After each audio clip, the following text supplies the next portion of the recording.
chegando e precisamos arrumar tudo. Bem bonito. Me ajude com essa lista. O que você acha que falta? Falta docinhos. Eu amo brigadeiro. Não pode faltar. É verdade, minha amiga. Vamos ver aqui o que falta.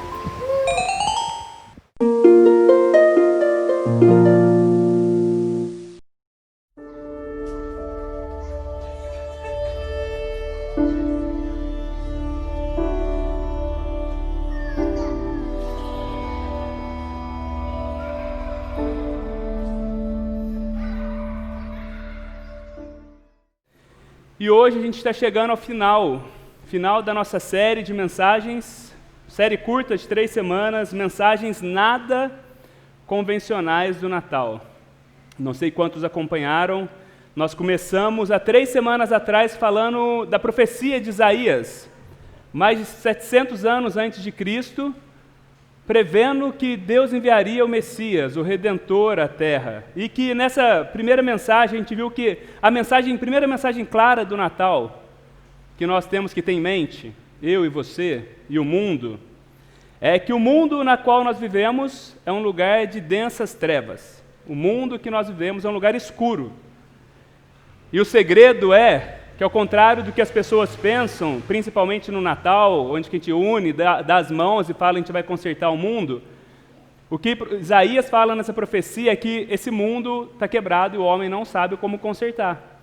E que foi necessário que o Filho de Deus viesse ao mundo para consertar essa bagunça na qual nós vivemos, para trazer esperança, para trazer luz à terra. E a profecia, ela apontava para uma verdade maravilhosa, gente, maravilhosa. A verdade de que alguém lutaria por nós, de que nós não precisaríamos batalhar pela nossa salvação, de que nós não precisaríamos fazer nenhum esforço, que essa salvação seria dada gratuitamente àqueles que crescem nessa mensagem. Aí na semana passada, a segunda mensagem da série, nós vimos que o tempo se aproxima do cumprimento da profecia. Deus escolhe uma jovem chamada Maria, uma jovem de uma família simples, que vivia numa cidade simples, uma cidadezinha do interior, insignificante, para cumprir esse seu propósito miraculoso. Mas a gente viu que para o plano de Deus se realizar, Maria, ela precisou calcular os custos, ela precisou colocar, pesar e falar, sim, Senhor, eis-me aqui. Ela teve que abrir mão dos seus planos, Maria teve que abrir mão da sua segurança, Maria teve que abrir mão do seu conforto e Maria teve que abrir mão da sua reputação, sem falar de outras coisas. Então nós vimos na semana passada que o Natal tem um custo, que a partir do momento que Cristo entra na vida de Maria, aquilo tem um custo para ela, e isso também é para nós.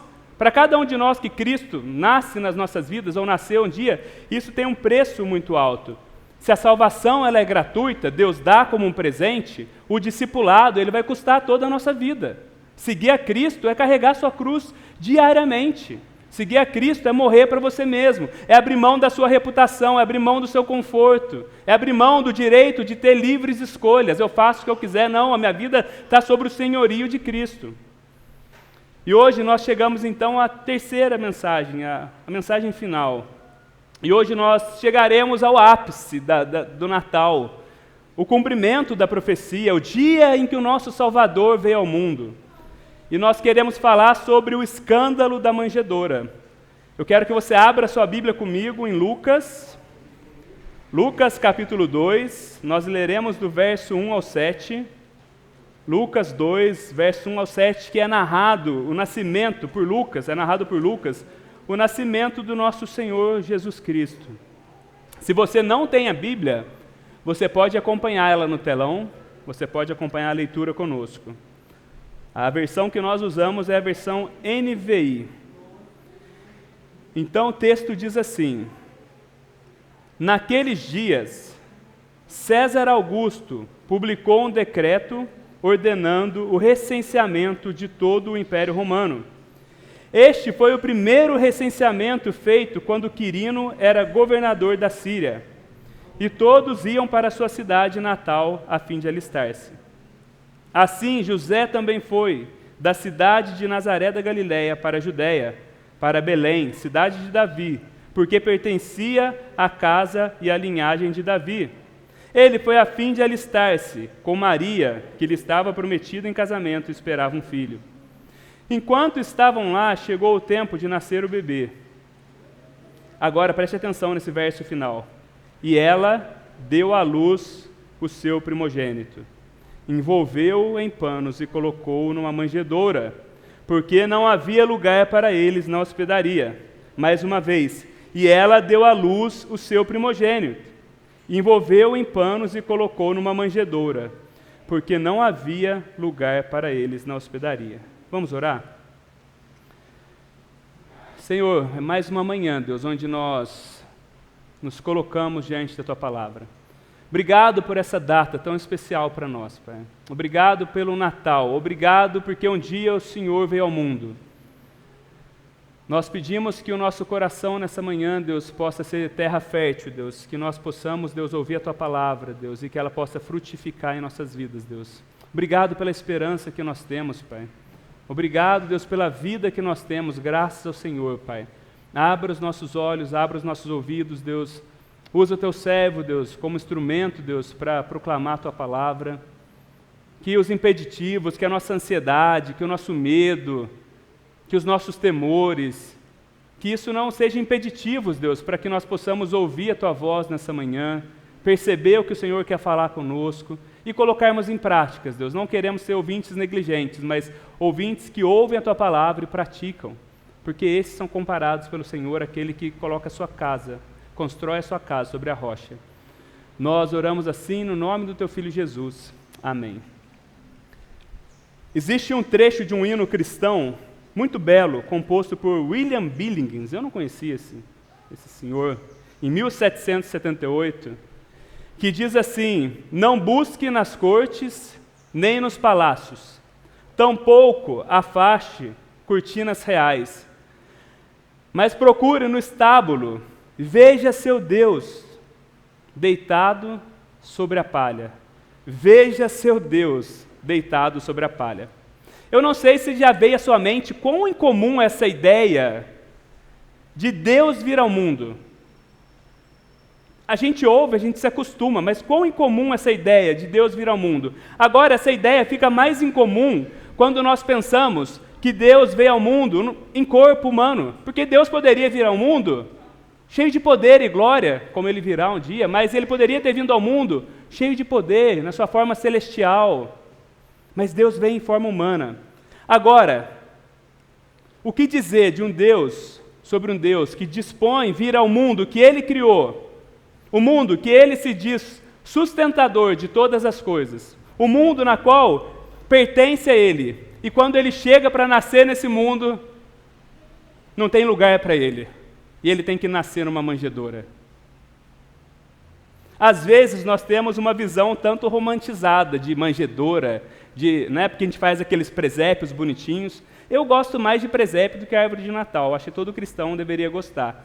E quando a gente era criança, na casa da minha avó, acho que eu já contei uma vez, todo ano a ansiedade nossa era montar o presépio, porque minha avó tem até hoje lá os animaizinhos, e ela mandava a gente buscar na serralheria pó de serragem, a gente comprava um espelhinho no Mané, e aí a gente montava no chão da sala, era a alegria dos primos montar o presépio. O espelhinho era o lago, para quem não sabe, né? Você enchia de pó de serragem no chão e fazia uma pedra, papel pedra, fazia como se fosse, sei lá, o lugar onde Jesus estava. Até hoje eu não sei o que era aquilo que eu fazia.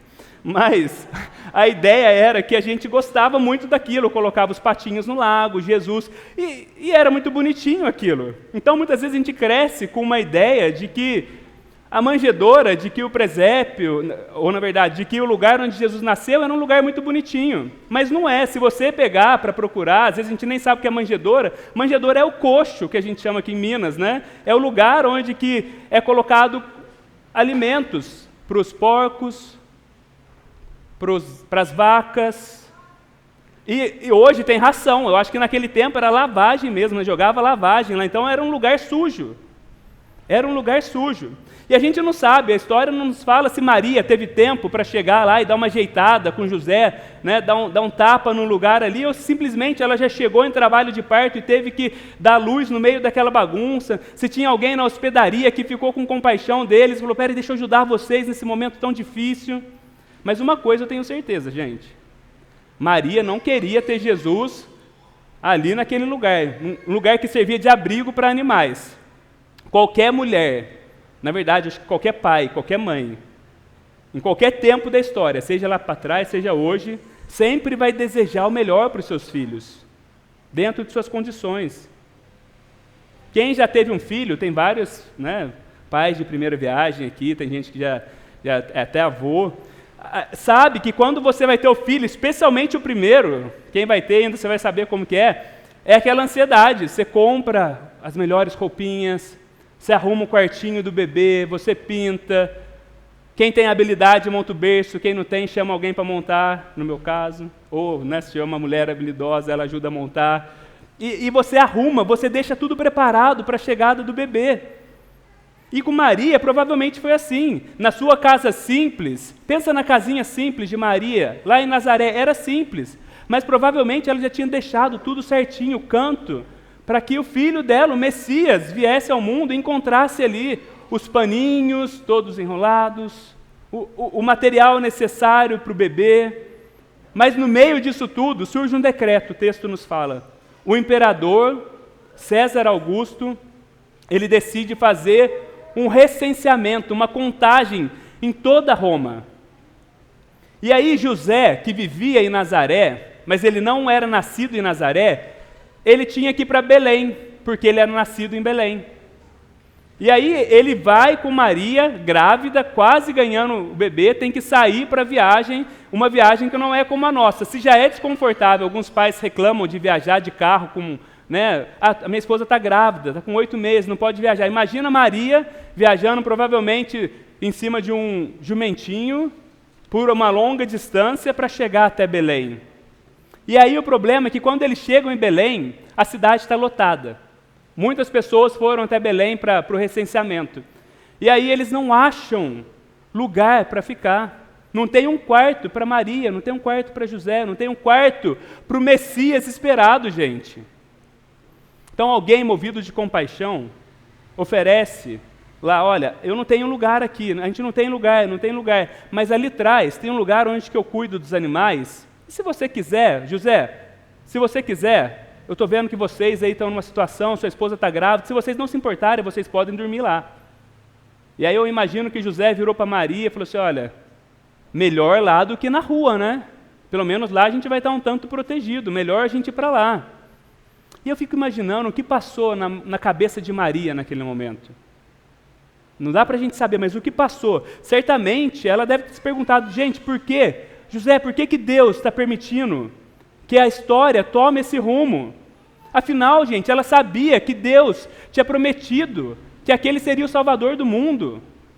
É aquele momento tão especial, planejado por Deus na eternidade passada, não era algo de alguns dias, era planejado por Deus na eternidade passada, profetizada por séculos, esperado ansiosamente por toda a criação.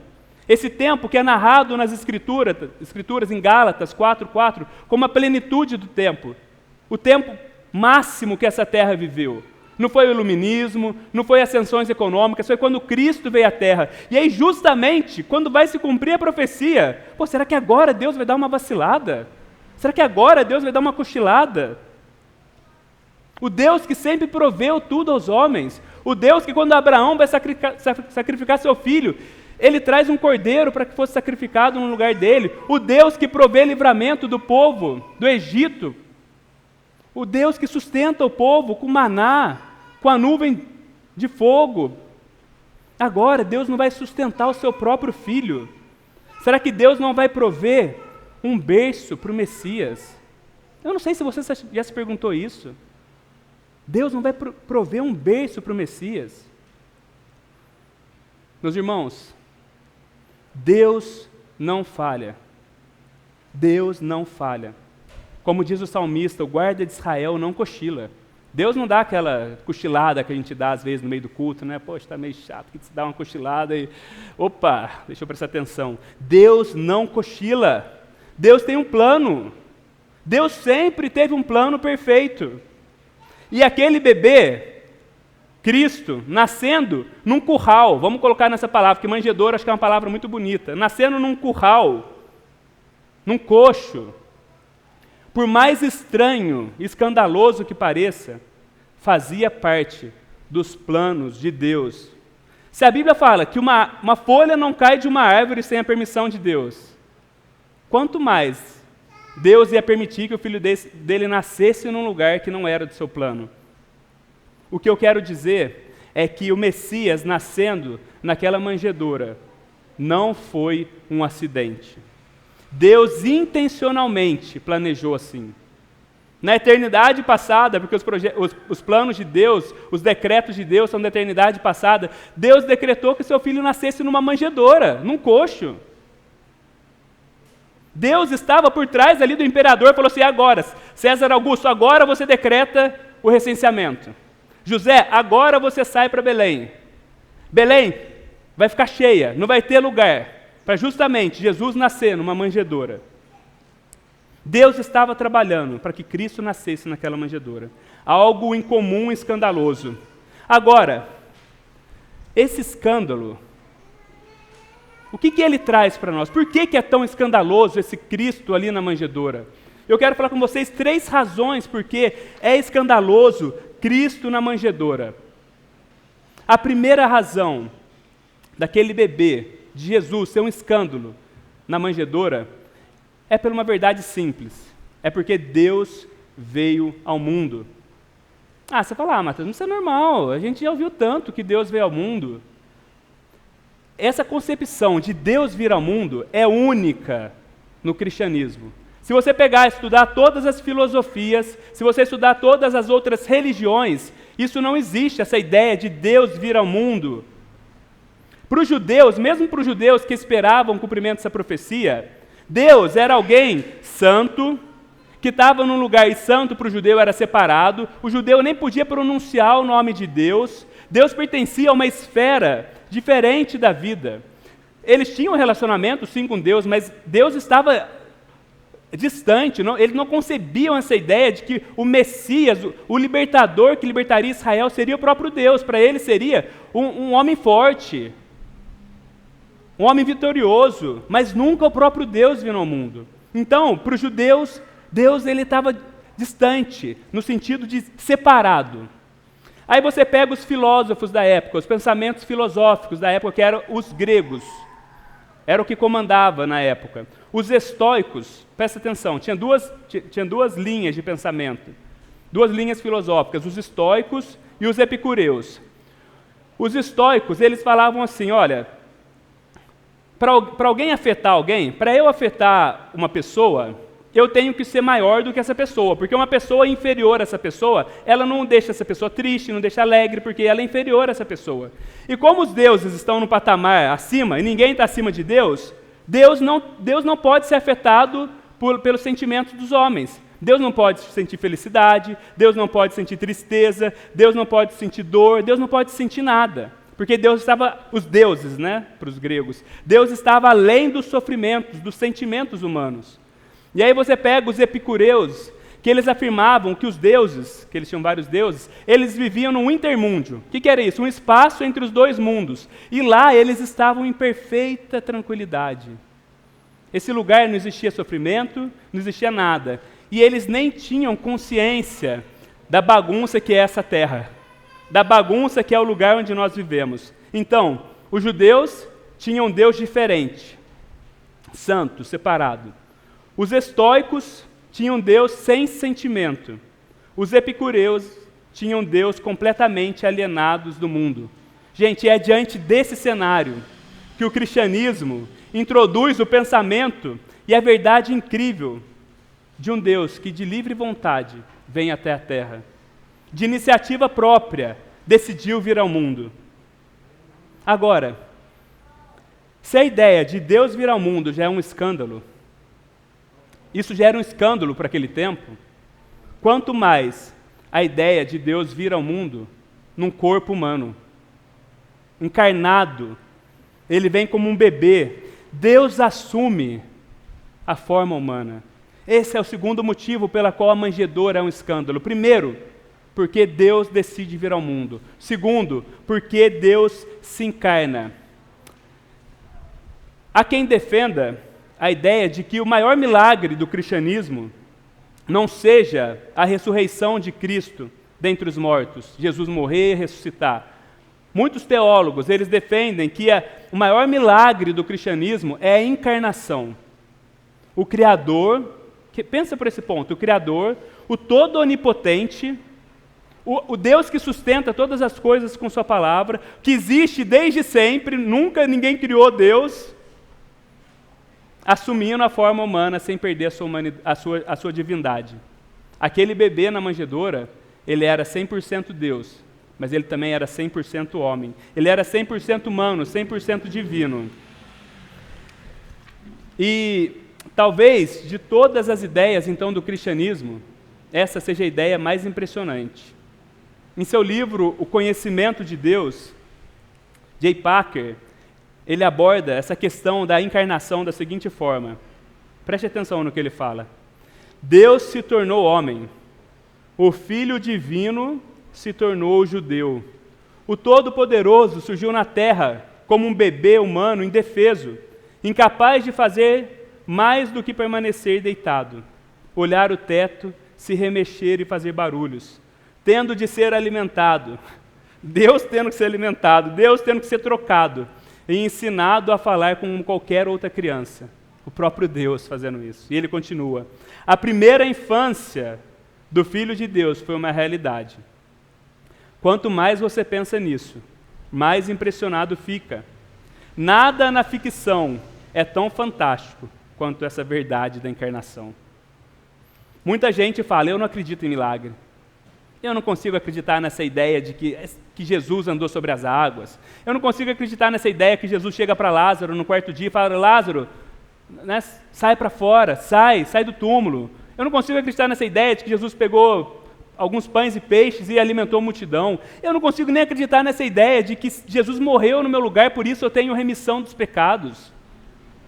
O próprio Packer, ele vai afirmar, ele argumenta que as pessoas têm essa dificuldade porque elas não têm uma crença correta quanto à encarnação, uma crença inadequada acerca da encarnação. Se você não entender bem a encarnação, você vai ter dificuldade realmente para entender o milagre.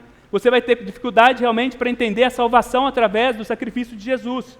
Agora, a partir do momento que você entende a encarnação, que Deus, ele assume forma humana, mas ele era 100% Deus, 100% homem, a partir desse momento você fala, o que é impossível para Jesus? Por que não? Por que ele não pode andar sobre as águas? Ele é Deus. Ele é homem, mas ele é Deus. Por que ele não pode ressuscitar um homem dos mortos? Ele é Deus. Ele é Deus.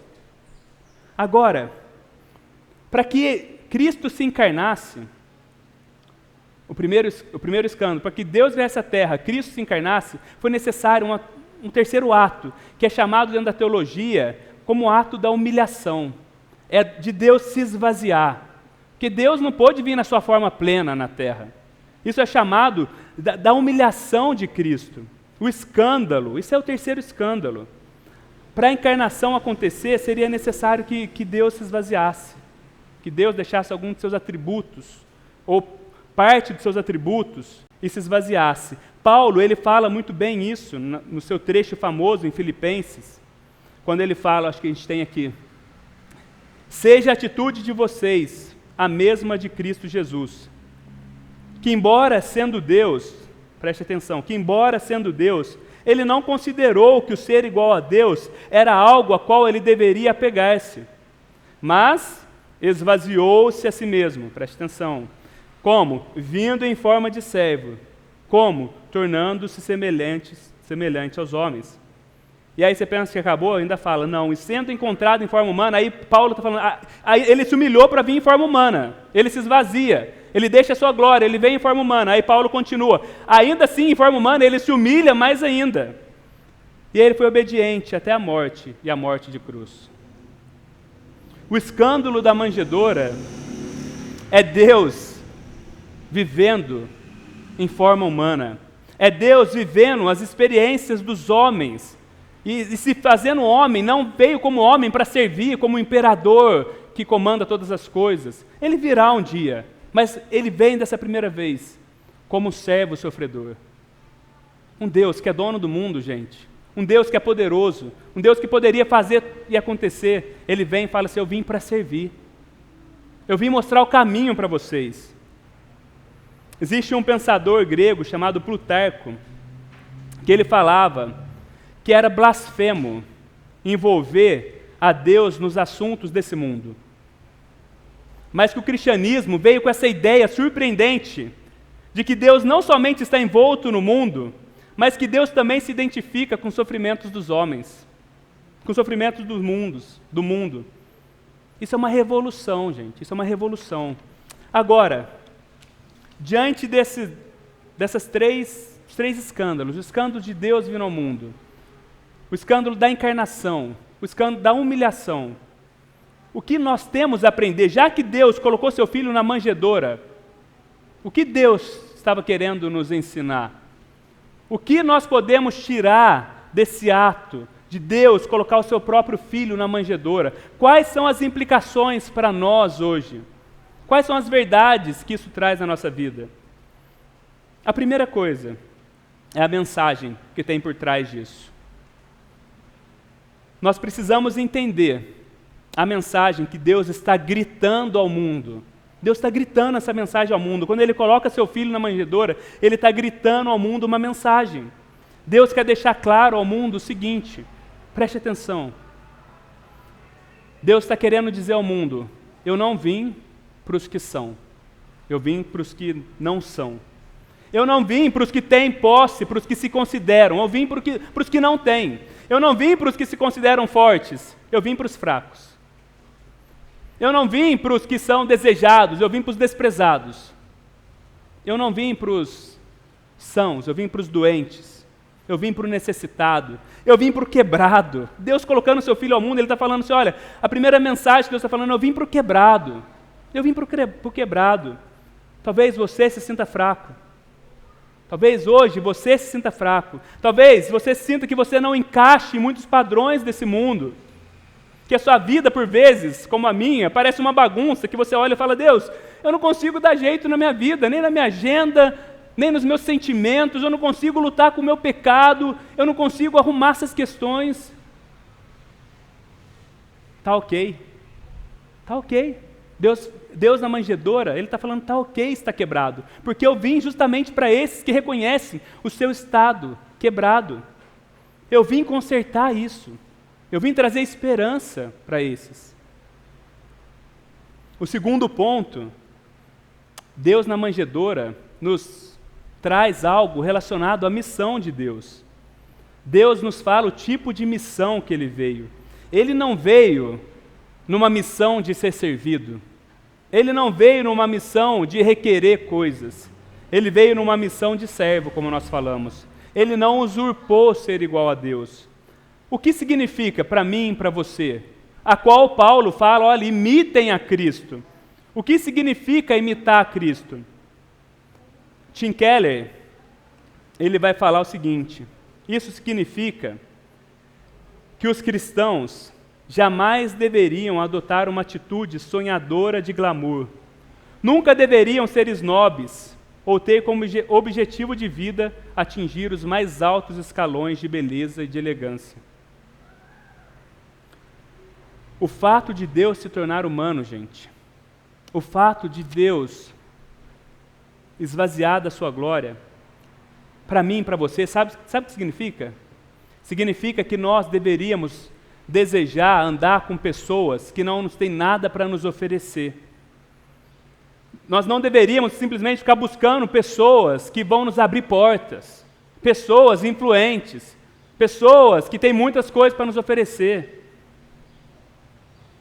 Você e eu, nós precisamos estar dispostos a ir até pessoas sem beleza, sem poder, sem dinheiro.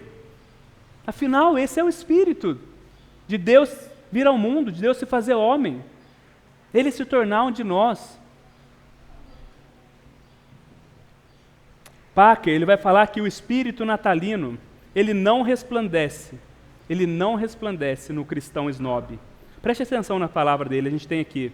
Ele fala, pois o espírito do Natal é o espírito daqueles que, como seu mestre, vivem a vida inteira pelo princípio de se fazerem pobres, cansando-se a ponto de exaustão para enriquecer os companheiros humanos, doando seu tempo, enfrentando dificuldades, cuidando e se ocupando em fazer o bem aos outros, e não apenas a si mesmo e aos seus amigos.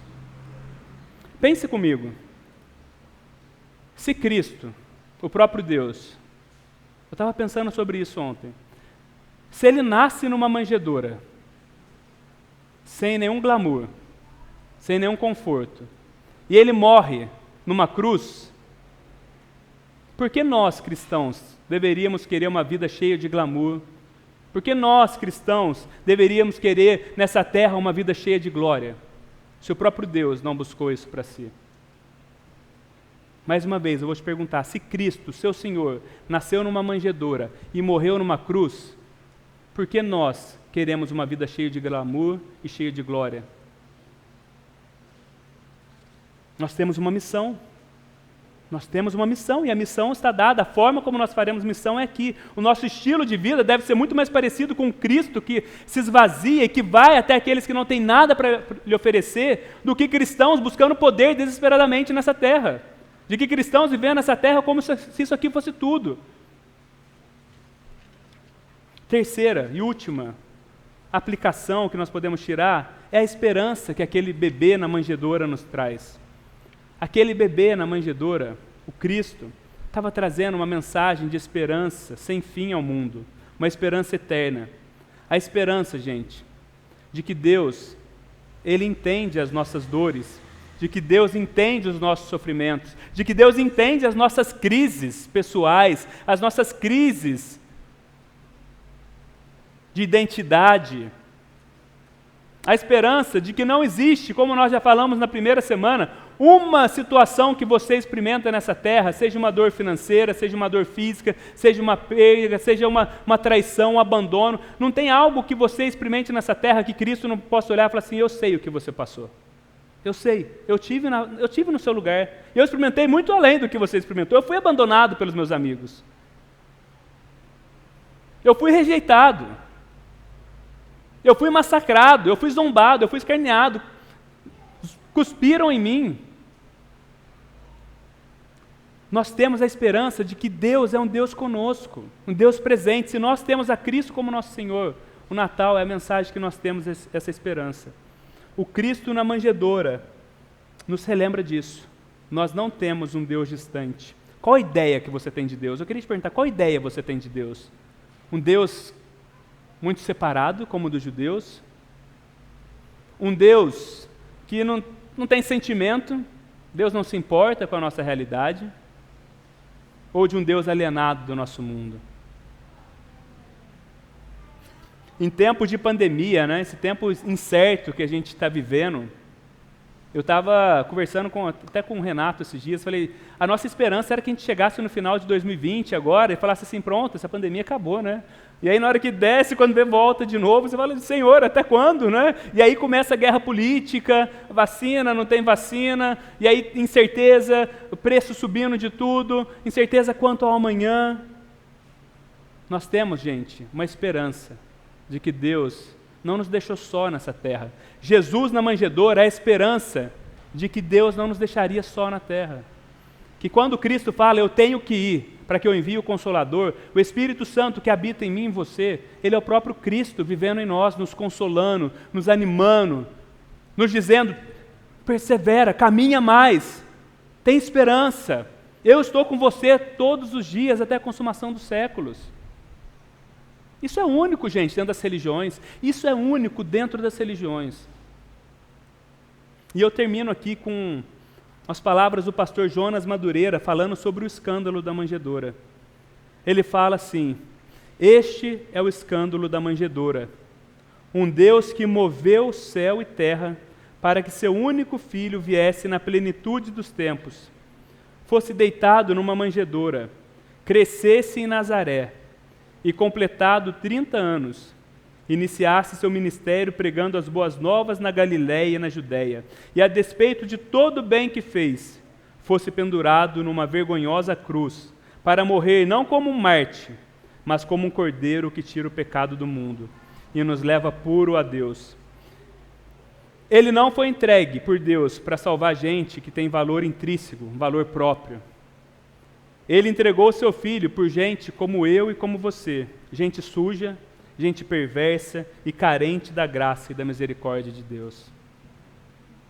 Deus se fez ali escândalo na manjedoura para que nós tivéssemos essa esperança, para que gente quebrada como eu e como você, para que a gente possa olhar para Cristo e falar assim: obrigado, Senhor, obrigado. E Cristo olha para nós e fala: tá ok, você está quebrado.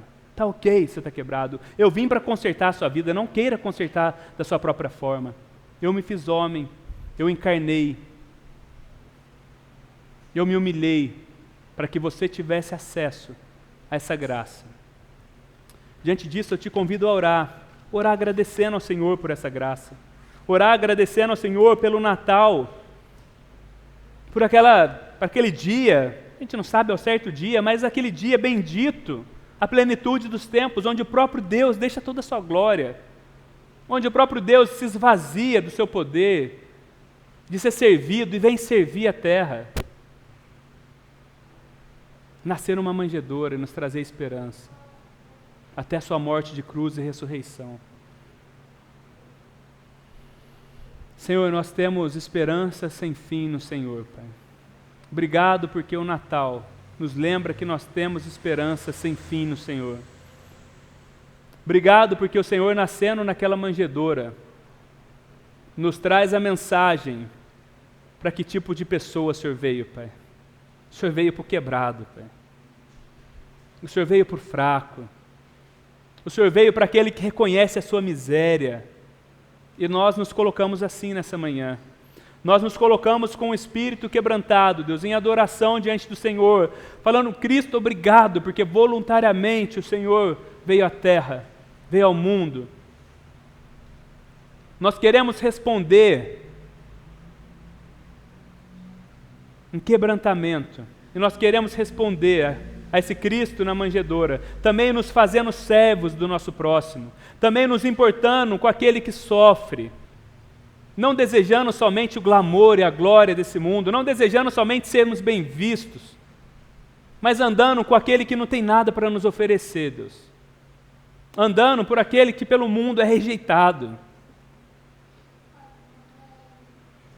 Nós não queremos, Deus, nos perdoa pela nossa arrogância de muitas vezes, Deus, queremos ser vistos como tais, de querer andar com pessoas que vão nos abrir as portas e nos fazer importante. O Senhor não fez isso. Nos ensina, Deus, nos ensina a nos humilharmos diante do Senhor, Pai. Nos ensina a ter a mesma atitude de Cristo. Nos ensina a perdoar aqueles que falham conosco. Nos ensina a reconhecer, Deus, que a nossa vida, Deus, é uma bagunça sem o Senhor, Pai. E que no Natal nós temos essa esperança sem fim de um Deus conosco, de um Deus que habitou entre nós, cheio de glória, cheio de graça. Nós queremos sair daqui nessa manhã, Deus, com esse coração, Deus, com esse espírito, Pai. Ministre a cada pessoa aquilo que precisa ser ministrado. Ministre a cada um de nós sobre esperança, desafiando-nos, Deus, à missão, desafiando-nos, Deus, a viver não para nós, mas para o Senhor, em bem da nossa sociedade, do nosso próximo. Nós oramos assim, Pai, aqueles que precisam, Deus, de uma graça, de sentir o Senhor perto, de sentir que o Senhor está ao lado, Deus, manifeste-se a eles também, Pai. E que ao olhar para esse Cristo na manjedoura, eles nunca possam se esquecer, Deus, que o Senhor se fez presente, que o Senhor se fez presente no nosso mundo, Pai. O Senhor é Deus conosco. Nós oramos assim, Deus, e queremos continuar, Deus, esse culto, cantando ao Senhor, bendizendo o Teu nome, Deus, e Te agradecendo por todas as coisas. Amém.